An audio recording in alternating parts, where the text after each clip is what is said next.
Hi everybody! We have been living in our Airstream full-time and traveling for 6 months now. Time really does fly. And we have learned a lot in this time, so we wanted to do another lessons learned video for you at this 6-month mark. That's right, it's been 6 months that we've been living in Sparky, and we've actually owned Sparky for a year, and we've learned a lot in that process.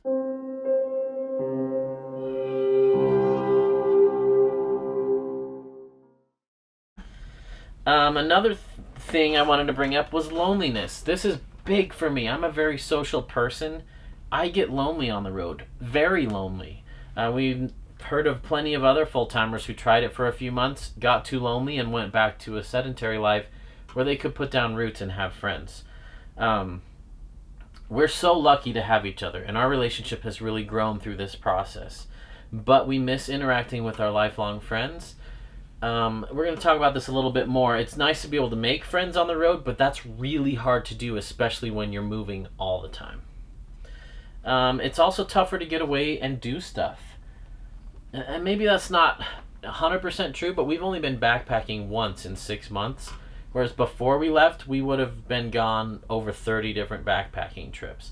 Having a house that just stays where it is, out of everyone's way, and being able to go and play and come back to it really affords you to do that. So don't think that you just because you have a house you can't get away and play, and if you got rid of your house you'd be able to play more. There are some things about RV life that makes it harder to get away and do stuff, especially if you have a dog. And I mean, you know, if you're in an RV park that you feel like pretty safe and you feel pretty good about leaving your trailer, that's great. But if you boondock a lot, that can be a little bit nerve-wracking to leave your trailer in an area that you don't know very well unattended for a couple of days while you go backpacking.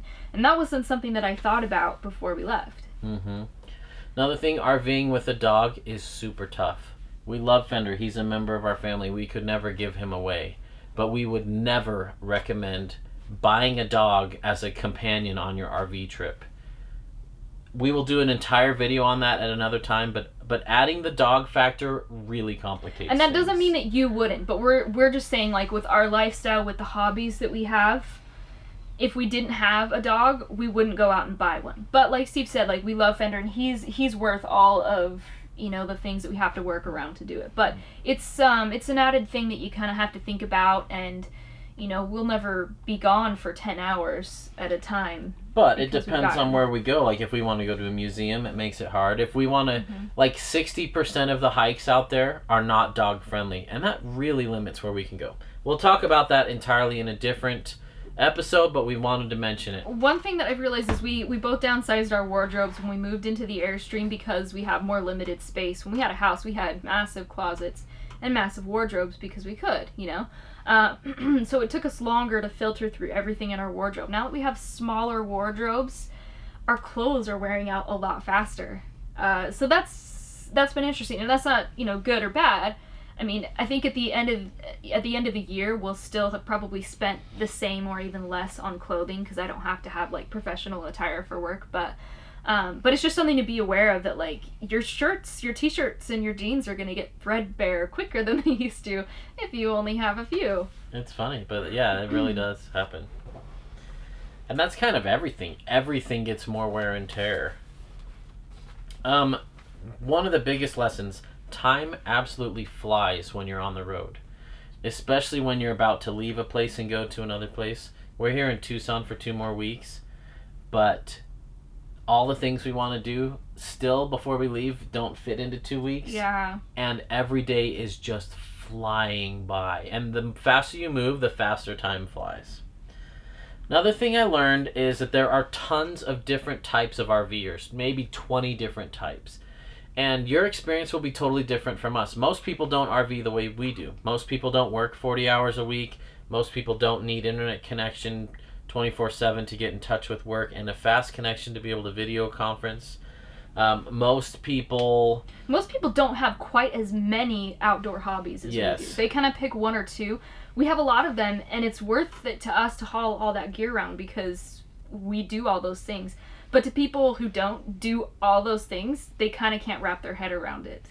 Yeah, so I'll give you a couple personas around us right now, our neighbors right now.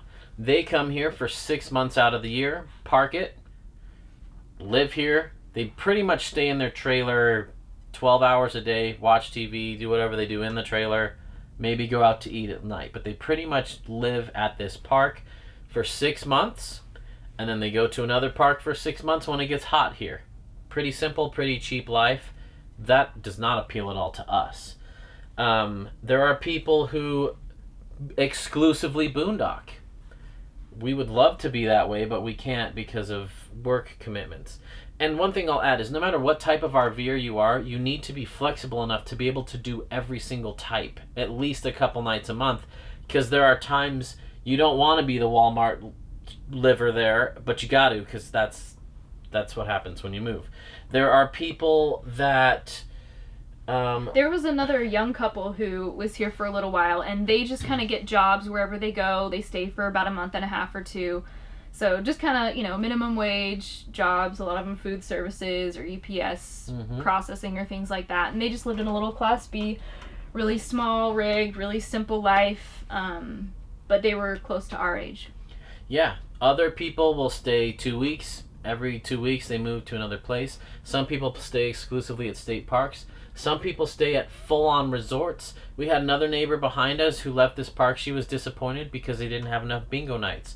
So she was really looking for an RV park that would have lots of social activities, potlucks and movie nights and get-togethers. And there are places like that, and you pay for that. And then there are places like we don't care about that because we're always out playing in the outdoors. So RVing is totally different to everybody. And we'd all like to know exactly what type of RVer we're going to be before we hit the road. We don't really know till you get there. But it's something to think about. Like, are you looking to go interact with other like-minded people, or are you going to get away from it all, or are you going to go see great cities, or are you going to go see all the national parks? It's totally different how you're going to RV.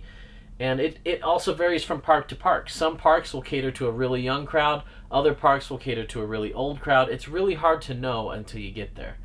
For the most part, the people we encounter, I'd say 95% of them are retired.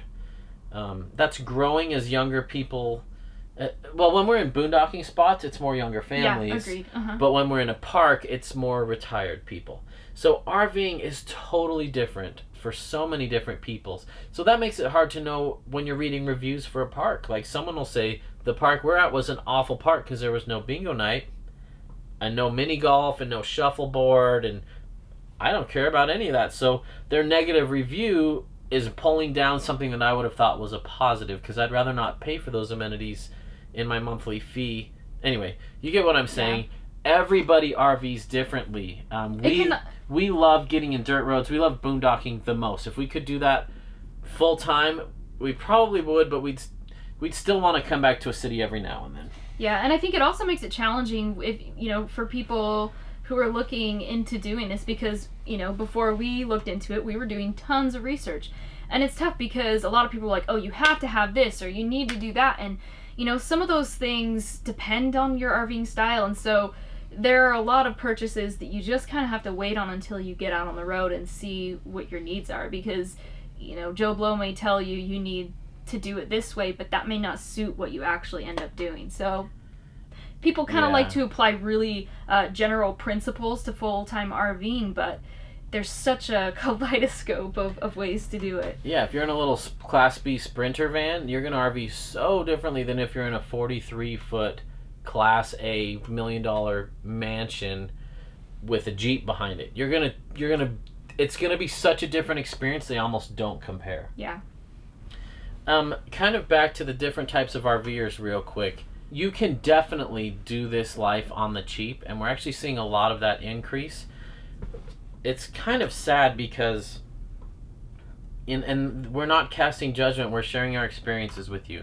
We have seen a lot of destitute families that they're either running away from bills, or they can't afford rent somewhere, so they're living out of a tiny trailer just on a shoestring budget, barely getting by, very destitute. And that side of RVing is very prevalent, and I think it's growing more and more. We love people adopting the minimalist lifestyle and realizing you don't need so much to live, But sometimes you'll be at a boondocking spot and there'll be like a little shanty RV over there that makes you a little bit worried. Or you come in and there's 5 of them all kind of decrepit out there. It's been really sad, especially when they have children there. And like there was one place we were at that had 7 kids and 2 parents living in a 19-foot trailer with no electricity and no running water in the trailer, and it was just really hard to see. And as RV life has become more accessible and cheaper, we are seeing a lot more people that are doing it out of necessity than out of desire, and that always breaks our heart to see people who are just barely getting by. And some parks will be that way. You'll go to some park and the whole park's kind of run down and everybody there is just kind of getting by. And then other parks you'll go there and it's $200 a night to stay there. I mean, there's such a wide variety there. Anyway, I'm rambling. What do you got next? So Steve kind of touched on this briefly, but one thing that is cool, like our RV style is definitely a combination, you know, like we have periods where we have longer stays and we have periods where we're traveling more quickly. And one thing that is nice when we are in one place for a longer time is we have more time to make friends and to actually like go do things with those friends. And that's definitely happened while we've been here in Tucson. I think actually the last time that we were in Utah, I was probably lonelier because we had so much work to get done. We weren't able to spend the amount of time we wanted with family and friends, and there were a lot of people we wanted to see that we didn't get to. But while we've been in Tucson and we haven't had, you know, all those massive projects going on, we've made mountain biking friends, we've made Airstream friends, we've made, connected just with other RVers who are close to our age. Church friends, yeah. So that's been really cool, and that's one thing that's nice about staying for a month is you have time to make more connections with people. So that's cool too. But you have to actively seek them out. If you're an introvert and you just kind of sit on the side and wait for people to introduce themselves, probably won't happen.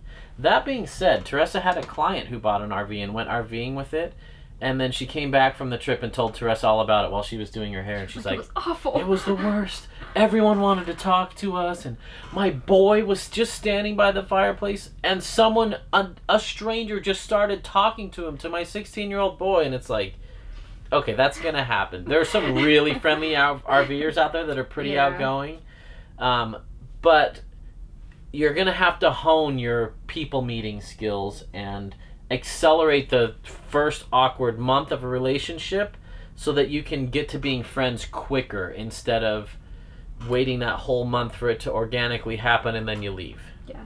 And that being said, I don't feel like I want to stay here forever. I'm just happy because I'm like, cool, when we come back, we have these connections to come back to.